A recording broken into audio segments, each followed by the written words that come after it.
ধনুকের প্রতি এত মোহ কিসের? বাল্যকালে না জানি আমরা খেলার ছলে এমন কত ধনুক ভেঙেছি। তখন না কেউ এমন ধনুকের প্রতি মোহ দেখিয়েছে আর না ক্রোধ। উদ্ধত বালক! হে মহাপ্রভু, থামুন।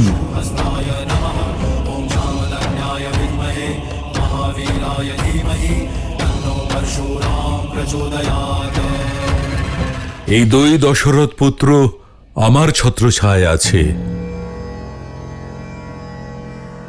এদের দুজনের সুরক্ষার ভার ওদের পিতা আমাকে দিয়েছেন। যদি এদের কিছু হয়ে যায় তবে মহারাজ দশরথকে কি উত্তর দেব?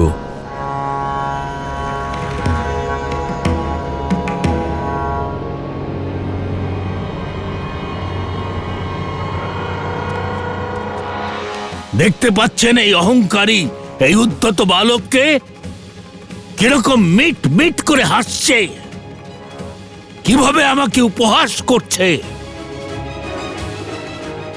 এ জানে না এই পরশুরামকে, যার এক হুঙ্কারে এই পৃথিবী কেঁপে ওঠে। শুনেছি আপনার এরকম আত্মা কাঁপিয়ে দেওয়া অনেক কাহিনী শুনেছি আমি। ভয় আমি কখনোই পাইনি, কিন্তু প্রত্যেক কাহিনীর উপসংহার একটাই, যে এত অনিয়ন্ত্রিত ক্রোধ, এত অনৈতিক অহংকার, যা শুধুমাত্র একজন রাক্ষসের থাকতে পারে। আশ্চর্যের ব্যাপার, আপনি একজন ঋষি। যান মহর্ষি, আমি আপনাকে শুধুমাত্র এই কারণেই ছাড়ছি কারণ ব্রহ্ম হত্যার পাপ আমি রঘুবংশের ওপরে চাই না। থামো, থামো!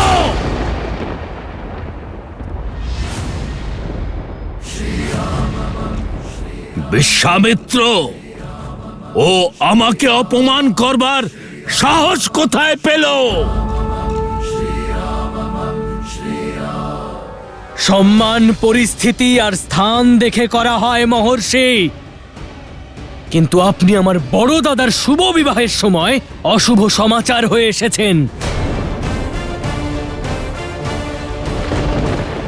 তাতে আপনি স্বয়ং ব্রহ্মা হন, মহাদেব হন বা স্বয়ং বিষ্ণুর অবতারী হন না কেন,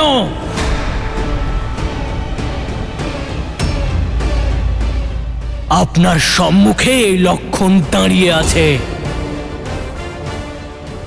আপনি হতে পারেন সংসারের ভগবান,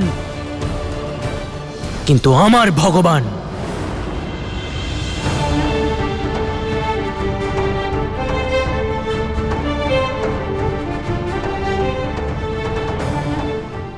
আমার দাদা প্রভু শ্রীরাম।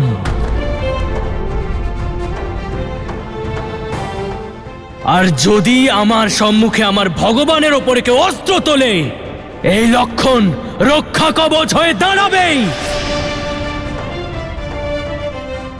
যদি কেউ শ্রীরামচন্দ্রের সামনে এক পাও এগোনোর চেষ্টা করে, হয় তার পা আমার তীর আটকাবে, না হয় আমি স্বয়ং তার তীরের সামনে প্রাণের আহুতি দেব।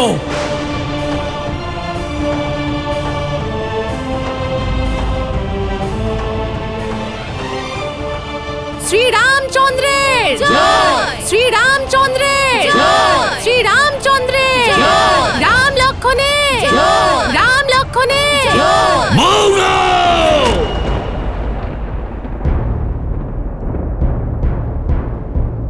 এর পিতার কাছে আমার হয়ে ক্ষমা চাইবেন ব্রহ্মর্ষি, কারণ আমি ওনাকে সংসারের সব থেকে বড় দুঃখ পুত্র শোক দিতে চলেছি।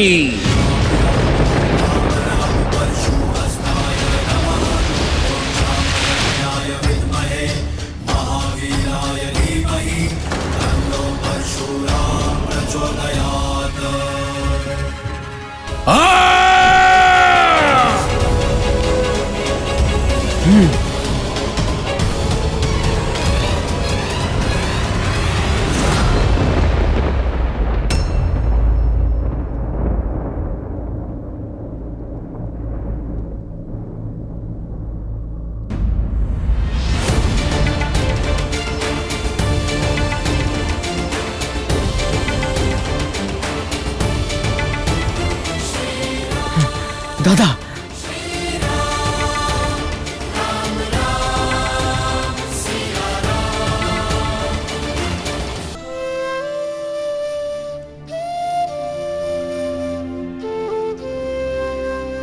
হরধনু ভঙ্গের কারণ আমি সসম্মানে আমি তা আপনাকে বলেছি, আর বিনয়ের সঙ্গে আমার ভ্রাতার অজ্ঞানতার জন্য ক্ষমা প্রার্থী। দয়া করুন প্রভু। যখন মৃত্যু সম্মুখে এসেছে তখন ক্ষমা চাইতে উদ্যত হয়েছ। হয়তো তুমি জানো না রাম, যেই পরশুরামের কাছে কোনো ক্ষমা নেই।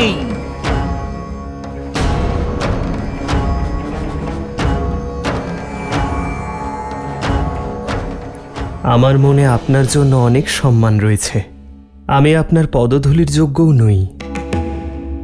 কিন্তু যদি প্রশ্ন আমার ভ্রাতার সুরক্ষা নিয়ে হয়, ঋষি বিশ্বামিত্র এবং বশিষ্ঠের এই শিষ্য রঘুবংশী রাম আপনাকে উত্তর দিতে বাধ্য হবে।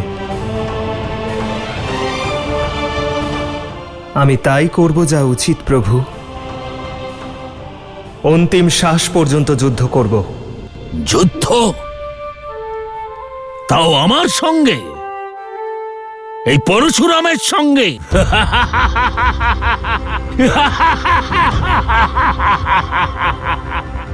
যে ক্রান্তিবীর অর্জুনের 998 বাহু কেটে তার শির ধর থেকে আলাদা করে দিয়েছিল, সেই পরশুরামের সঙ্গে যে ভঙ্গ না করে ধনুকে যে সংযোগ করতে পারে না, সেই পরশুরামের সম্মুখে অস্ত্র তুলবে।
পিনাক ভঙ্গ করবার মতো শক্তিধর বালক, এ হলো শ্রীহরি নারায়ণের ধনুক সারঙ্গ।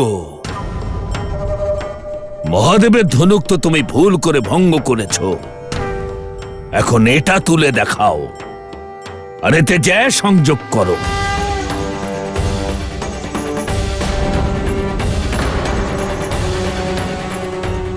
অহংকারী বালক, দেখাও নিজের শক্তি, যে কত শক্তিধর তুমি।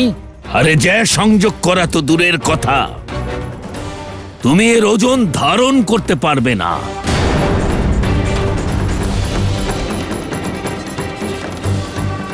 আরে যে সংযোগ করো, যাতে সবাই দেখতে পায় যে অযোধ্যার শক্তি এই ওজনের নিচে কিভাবে চাপা পড়ে গেল। যথা আজ্ঞা ঋষিবর।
অহংকারীদের 21 বার এই ধরা শূন্য করার পরেও আমি আমার নিজের ভেতরের অহংকারকে ত্যাগ করতে পারিনি। আমি আপনাকে চিনতে পারিনি রাম। এখন বুঝতে পারছি কিভাবে আপনি ওই হরধনু তুলতে সক্ষম হয়েছিলেন।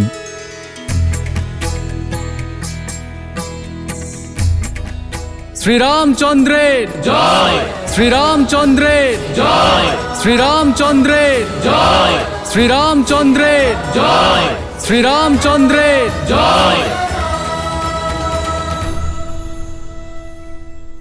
এই জয়ধ্বনি নতুন যুগের শঙ্খধ্বনি, ত্রেতা যুগে উদিত নতুন সূর্যে। আমার হয়তো জানা নেই, কিন্তু আমি সত্য বলেছি। এখন এই ভূলোকে 2 রাম থাকতে পারে না। এখন সেই রামেরই প্রয়োজন যিনি সর্বরূপে সম্পূর্ণ। এই পরশুরামের নয়, যে অহংকার আর ক্রোধের জন্য অপূর্ণ। ভগবান পরশুরাম, বসন্ত এলে গ্রীষ্মের মাহাত্ম্য খর্ব হয় না, একইভাবে রামের আশাতে পরশুরামের মাহাত্ম্য খর্ব হয় না। এই সংসারের আজও আপনার প্রয়োজন রয়েছে। চিরজীবী হয়ে এক মহাগুরু রূপে যুগ যুগ ধরে থাকতে হবে। মহান যোদ্ধাদের যুদ্ধের কৌশল আর রণনীতি শেখাতে হবে।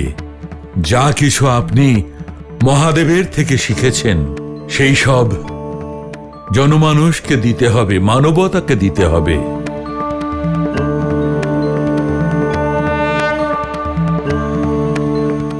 এখন এই তীরটা কি করব ঋষিবর, যা নিক্ষেপের জন্য প্রস্তুত? আমি জানি রাম, ধনুকে যোজনা করা তীর কখনো ফিরিয়ে নেওয়া যায় না। এই তীর এখন লক্ষ্যভেদ করা দরকার। তাহলে বলুন ঋষিবর, কোন লক্ষ্য ভেদ করব এই তীর দিয়ে? আপনি তো চিরঞ্জীবী, তাই হয় এই বাণ আপনার তপস্যা শক্তি খণ্ডন করবে, বা মনের গতি দ্বারা বিচরণ করার শক্তিকে। সম্পূর্ণ আর্যাবর্ত এবং দাক্ষিণাত্যে মহারথীদের শিক্ষা দিতে হিমালয় থেকে দূর দক্ষিণ পর্যন্ত অনেক আশ্রম স্থাপিত করতে মনের গতির প্রয়োজন পড়বে।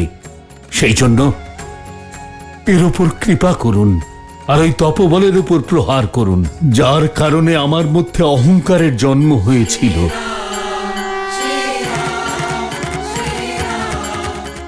রাম,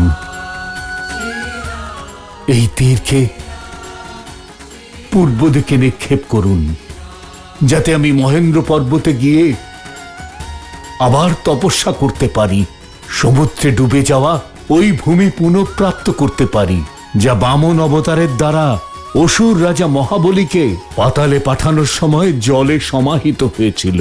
যাওয়ার আগে ধর্ম স্থাপনা আর অধর্ম বিনাশের দায়িত্ব আপনাকে অর্পণ করে আমি আপনার কাছ থেকে বিদায় নিচ্ছি রাম।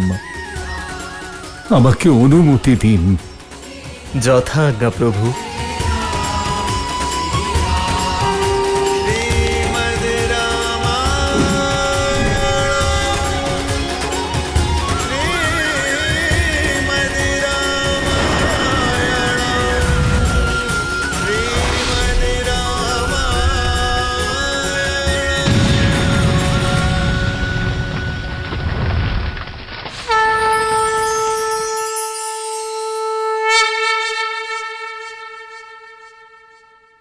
মিথিলেশ জনক, মহাদেবের ধনুকও ভঙ্গ হয়েছে, পরশুরামের আশীর্বাদও পাওয়া গেছে। এবার আর কোনো বিলম্ব নয়, বিধিসম্মতভাবে বিবাহের প্রস্তুতি নিন। শ্রীরামচন্দ্রের জয়, শ্রীরামচন্দ্রের জয়, জনকপুত্রী সীতা জয়, জনকপুত্রী সীতা জয়, জনকপুত্রী সীতা জয়।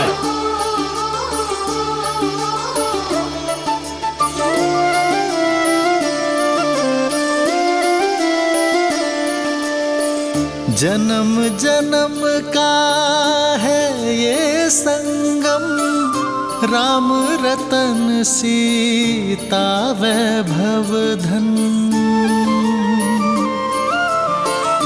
एक है पौरुष एक समर्पण, एक है रूप तो दूजा दर्पण।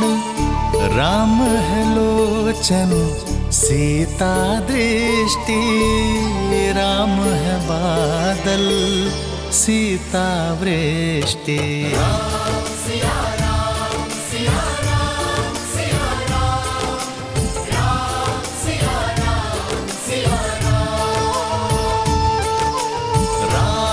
सिया राम सिया राम सिया राम, राम सिया राम सिया राम। सीता को रखते हृदय रघुराई, पूर्ण राम को करने आई। सीता करती उनकी पूजा, राम से आसा प्रेम न दूजा। राम सिया राम सिया राम सिया राम, राम सिया राम सिया राम सिया राम। আমি জনক নন্দিনী সীতা আপনাকে আমার স্বামী আর নিজেকে আপনার অর্ধাঙ্গিনী রূপে স্বীকার করছি। আমি জীবনের সব পরিস্থিতিতে সুখে দুঃখে আর ভালো মন্দে আপনার সঙ্গিনী হয়ে থাকব। এখন শুধু মৃত্যুই আমাদের পৃথক করতে পারবে। জনকপুত্রী সীতা জয়, জনকপুত্রী সীতা জয়, জনকপুত্রী সীতা জয়, জনকপুত্রী সীতা জয়।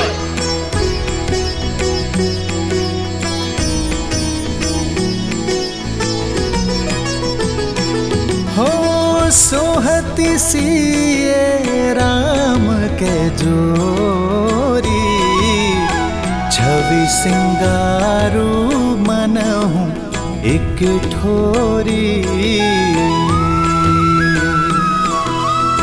सखी कहाही प्रभु पद कहु सीता, करती न चरण परस अति भीता।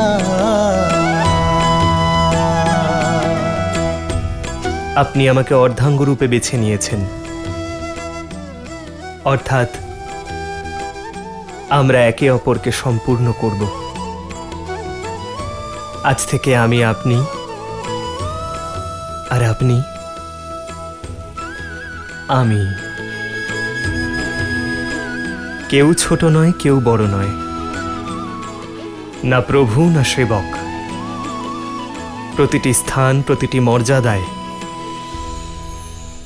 আমরা দুজনেই সমান।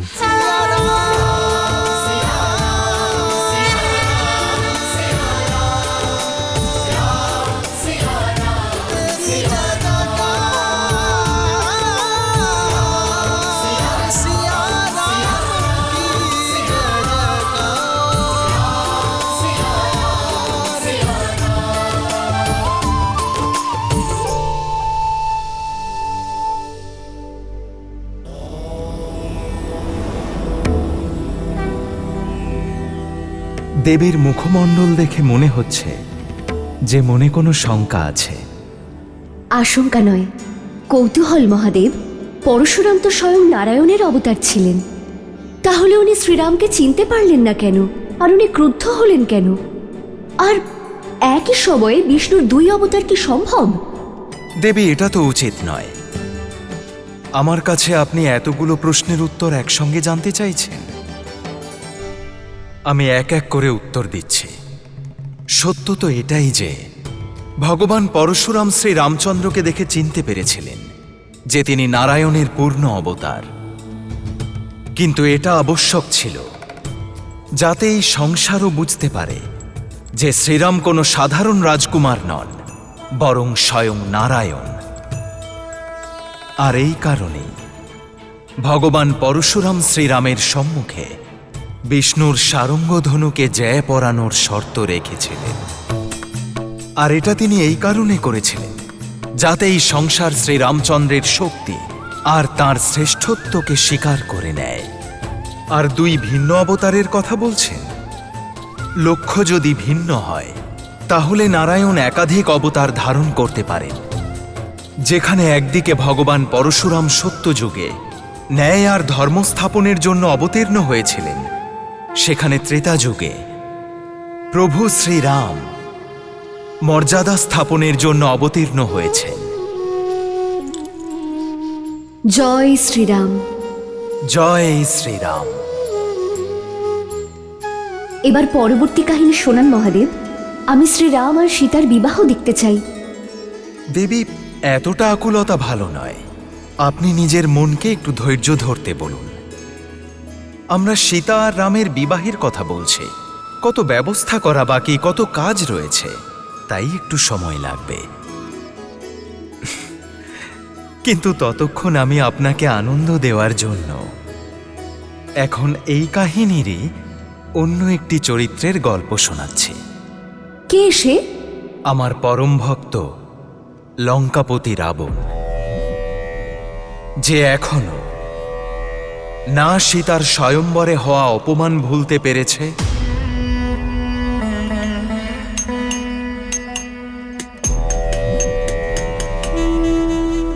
আর না ভুলতে পেরেছে দেবী সীতার অতুলনীয় সৌন্দর্য।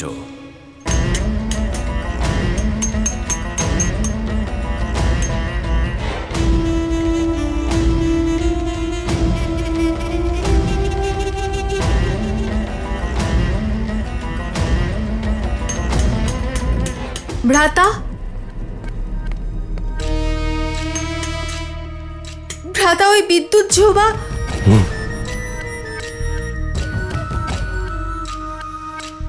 আবার কি করেছে তোমার উদ্ধত স্বামী? ভ্রাতা, সে কাল রাতে ফিরে এসেছে।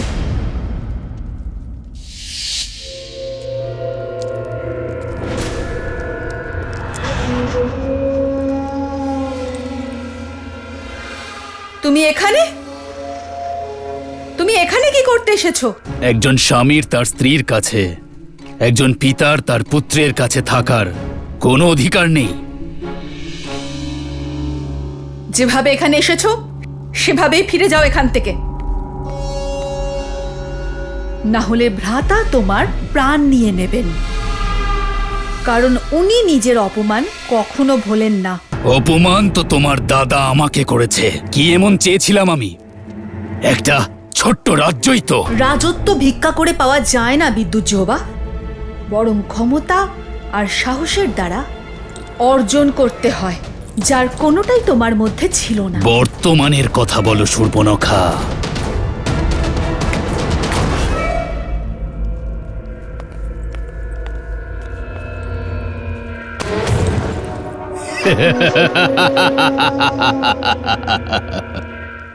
আমি আর সেই দুর্বল বিদ্যুৎ জিহ্বা নেই। এখন আমার কাছে মায়া যুদ্ধের ছলনাও আছে, আর দৈত্য কালকের বলও।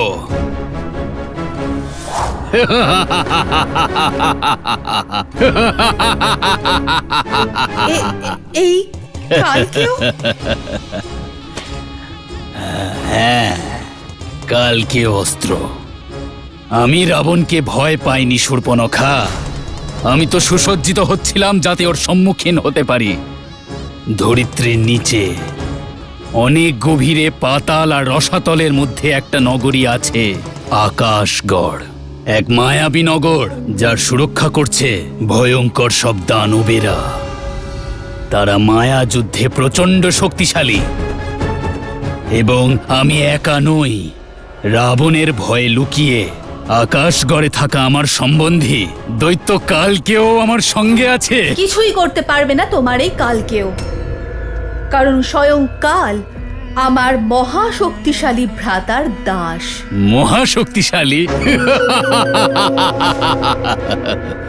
তাহলে কোথায় সীতা? কোথায় আছে হরধনু? হ্যাঁ, তার শক্তির প্রদর্শন সমস্ত সংসার মিথিলাতে দেখেছে। এখন সময় আমার অধীনে, লঙ্কা আমার হবে, রাবণের বিনাশ ঘটবে। তুমি মূর্খ! দেবতা, অসুর, যক্ষ, গন্ধর্ব কেউই আমার ভ্রাতাকে হত্যা করতে পারবে না। মারতে পারবো না, তাহলে বন্দি করে নেব। কিন্তু রক্তপাতে কি লাভ হবে? আরে যাও যাও, গিয়ে বোঝাও নিজের দাদাকে সিংহাসন ত্যাগ করে আমাকে যেন সঁপে দেয়। আর না হলে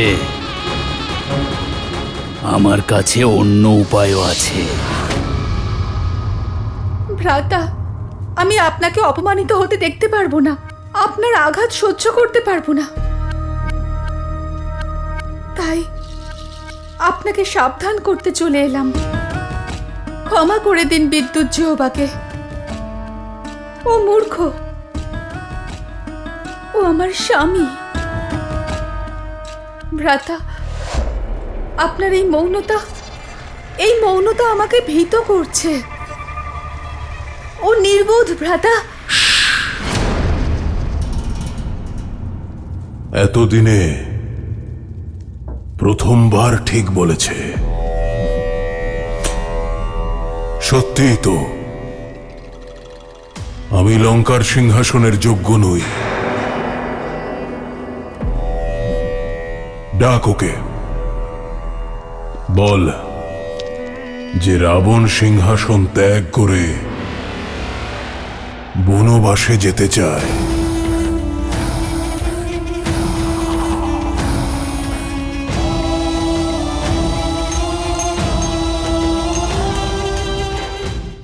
আমার রাম আমাকে গর্বের শিখরে পৌঁছে দিয়েছে। বলুন ঋষি জবালি, আমার রামের বিবাহ।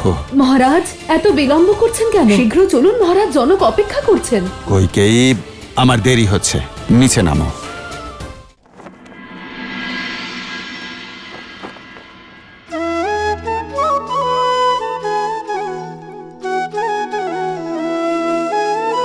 सुनो महिपति मुकुट मणि, तुम सम धन्य न को। राम लखनु जिन्हके तनय, विश्व विभूषण दो।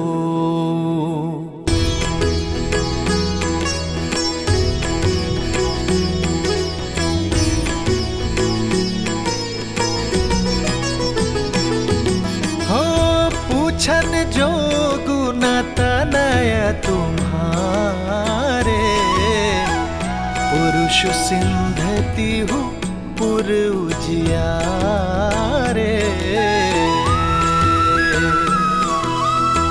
जिन्हा के जस प्रताप के आगे, ससिमल नरबी शीतल लागे।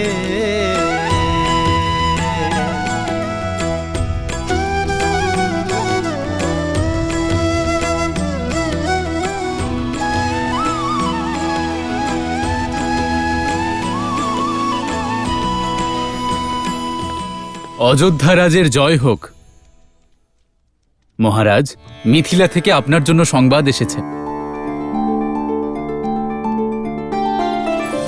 অযোধ্যাপতি দশরথকে মিথিলার রাজা জনকের প্রণাম। আপনাকে আগেই আমার কন্যার স্বয়ম্বরের বিষয়ে জানানো হয়েছিল। আপনি উপস্থিত হতে পারবেন না বলেছিলেন, কারণ আপনার পুত্র ব্রহ্মর্ষি বিশ্বামিত্রের সঙ্গে ছিল। মহাদেবের কৃপা আর মা গৌরীর আশীর্বাদে ব্রহ্মর্ষি বিশ্বামিত্র আপনার পুত্র রাম আর লক্ষণকে স্বয়ম্বর সভায় নিয়ে এসেছিলেন। আর যখন সমস্ত শূরবীরেরা হরধনুতে জয় সংযোগ করতে পারছিল না, তখন ব্রহ্মর্ষির আদেশে আপনার সুপুত্র শ্রীরাম শর্ত পূরণ করেছে। আর রাজকুমারী সীতাকে অযোধ্যার বধূ হবার সৌভাগ্য প্রদান করেছে। এই পত্র আমি অযোধ্যার রাজাকে নয়, আমার সম্বন্ধীকে লিখছি। আপনার জ্যেষ্ঠ পুত্রের বিবাহের জন্য আপনার শুভাশিস আর অনুমতি প্রদান করুন। ব্রহ্মর্ষি বিশ্বামিত্রের অনুরোধ আর আমাদের সকলের আশা, আপনি অযোধ্যার রাজকুমারদের নিয়ে এই বিবাহে সম্মিলিত হবেন। রাজর্ষি পরিবার, জনক, মিথিলা, নিবেদক, আর্যাবর্ত। দশরথ নন্দনের জয়! দশরথ নন্দনের জয়! দশরথ নন্দনের জয়! আমার রাম আমাকে গর্বের শিখরে পৌঁছে দিয়েছে। কইকেয়ী, সুমিত্রা, কৌশল্যা, শুনলে তোমরা? পবিত্র হরধনুতে যে পড়িয়েছে আমার রাম।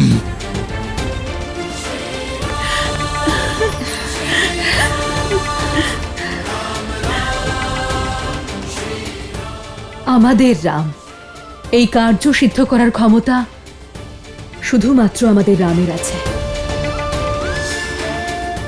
ওখানে উপস্থিত থাকলে ওর এই শৌর্য দেখতে পেতাম, ভরা সভায় ওকে আলিঙ্গন করে ওকে শুভেচ্ছা জানাতে পারতাম। দিদি, আমাদের রাম। শুভেচ্ছা।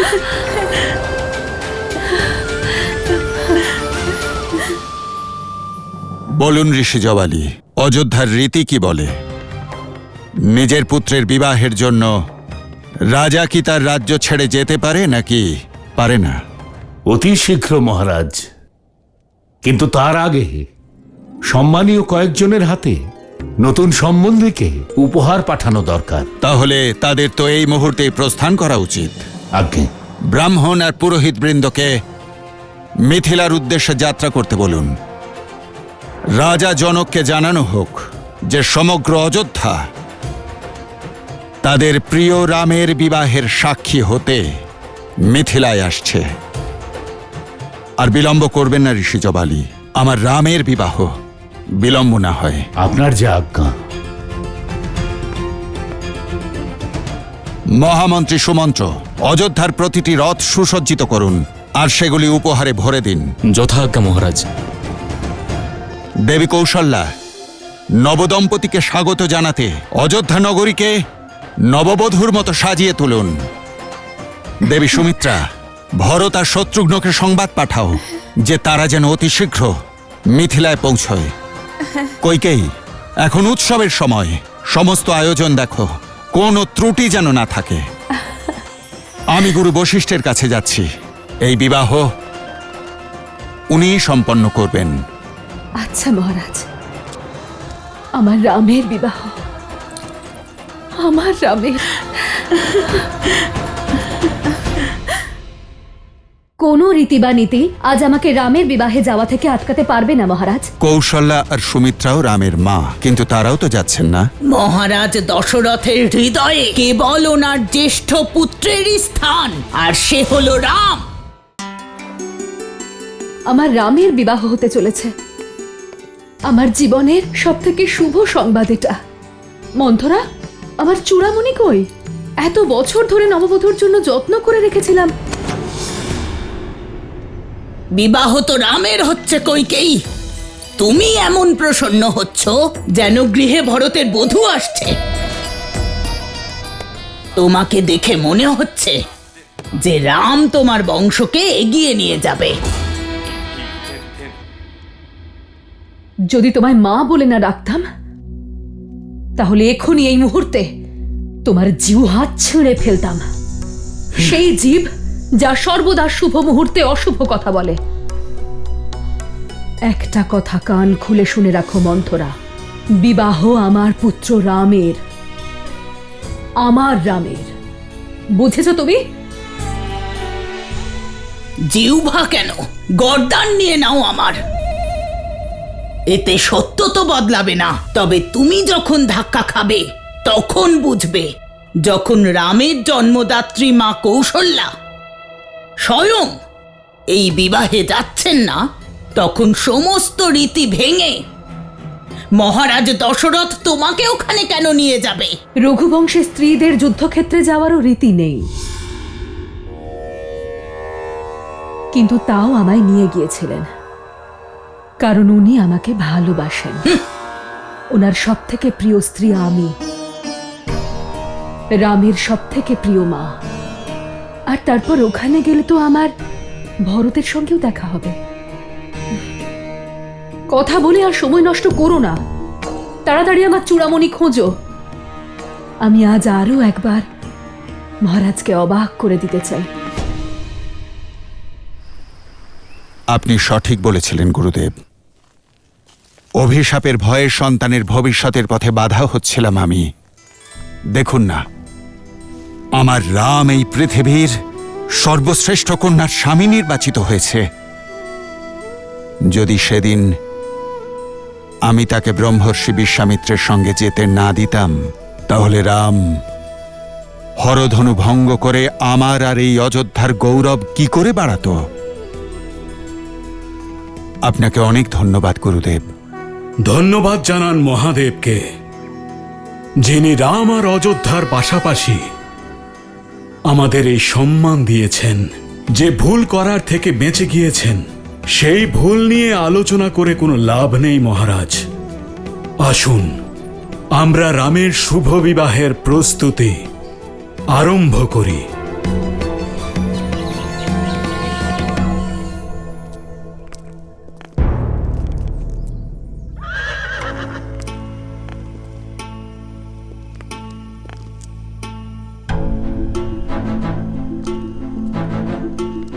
মহারাজ, এত বিলম্ব করছেন কেন? শীঘ্র চলুন মহারাজ, জনক অপেক্ষা করছেন। আমরা দুজন একসঙ্গে রামের বিবাহে উপস্থিত থাকব। আজ দেখবেন কিভাবে অশ্বপতির কন্যা মহারাজ দশরথের রথকে ঝড়ের গতিতে এগিয়ে নিয়ে যায়। শীঘ্র আসুন। কইকেয়ী, এখন এসব বলার সময় নয়, আমার দেরি হচ্ছে, নিচে নামো।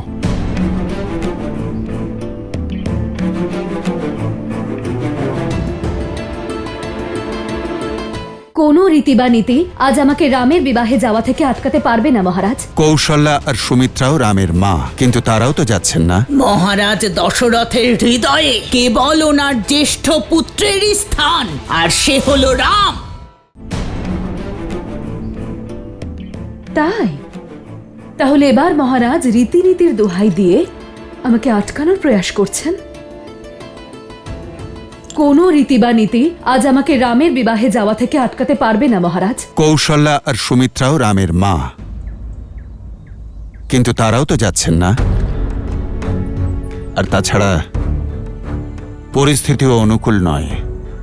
রামের দ্বারা ধনুক ভঙ্গ করার কারণে অনেক রাজার স্বপ্ন ভঙ্গ হয়েছে, আর ঈর্ষায় তারা মিথিলা আর অযোধ্যার শত্রু হয়ে গেছে। সেই কারণে পথে যদি কোনো বিপদ ঘটে তখন তাহলে তো আমার যাওয়াটা অতি আবশ্যক মহারাজ, আপনাকে রক্ষা করার জন্য। কইকেয়ী, আমি নিজের নয়, অযোধ্যার কথা বলছি। এখানে আমার পুত্র বা মন্ত্রী কেউই থাকছে না, থাকছ কেবল তুমি। সুমিত্রা আর কৌশল্যা সংসার সামলাতে পারবে, কিন্তু সুরক্ষার ক্ষেত্রে সর্বশ্রেষ্ঠ তো একমাত্র তুমিই কইকেয়ী। কিন্তু আমার রামের বিবাহ মহারাজ, এই সুযোগটা আমার থেকে কেড়ে নেবেন না। আমি উপস্থিত থেকে রামের বিবাহ দেখতে চাই। কইকেয়ী, তুমি আমার ধর্মপত্নী, ধর্ম সংকটে ফেলো না আমায়।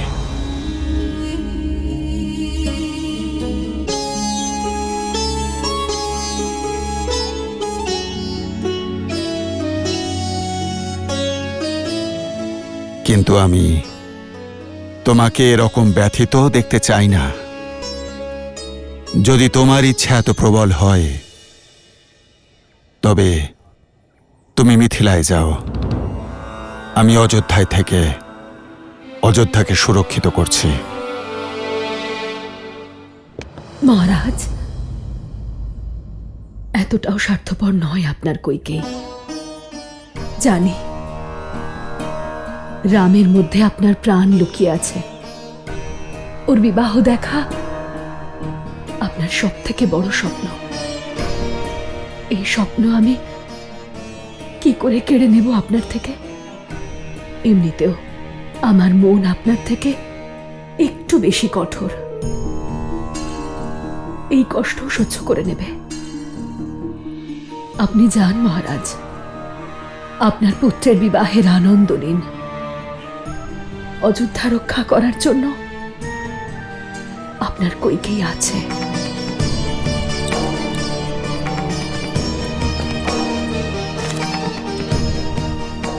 আর মহারাজ, এমনিতেও আমাকে এখানে থেকে রাম আর বধূ সীতার আগমনের আয়োজন করতে হবে।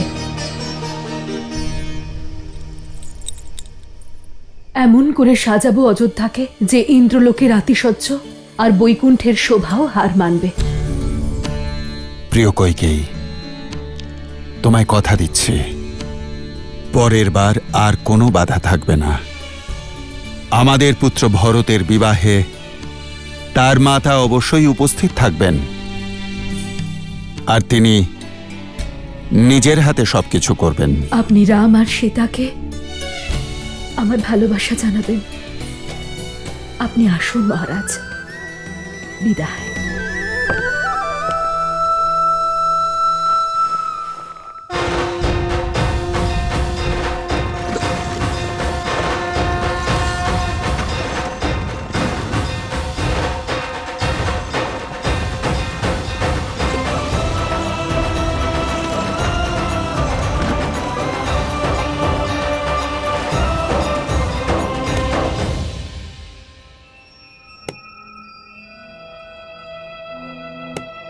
ধাক্কা খেলে তো এবারে বোঝো, শুধু তুমি যে কেবল রাম নাম জপ করে বেড়াও, স্বামীর সঙ্গে যুদ্ধে গিয়ে নিজের জীবন বিপন্ন করে তোলো। কিন্তু তুমি এটা জানো না কইকেয়ী, যে মহারাজ দশরথের হৃদয়ে কেবল ওনার জ্যেষ্ঠ পুত্রেরই স্থান, আর সে হলো রাম। উনি কইকেয়ী চিন্তাও করেন না, আর ভরতেরও না। কইকেয়ী, আমার কথা মন দিয়ে শোনো, সেই সময় আর দূরে নয় যখন তুমি বিশ্বাস করবে যে অযোধ্যাতে তোমার হিতের কথা শুধু কেবল আমি ভাবি, রামও নয় আর মহারাজ দশরথও নন।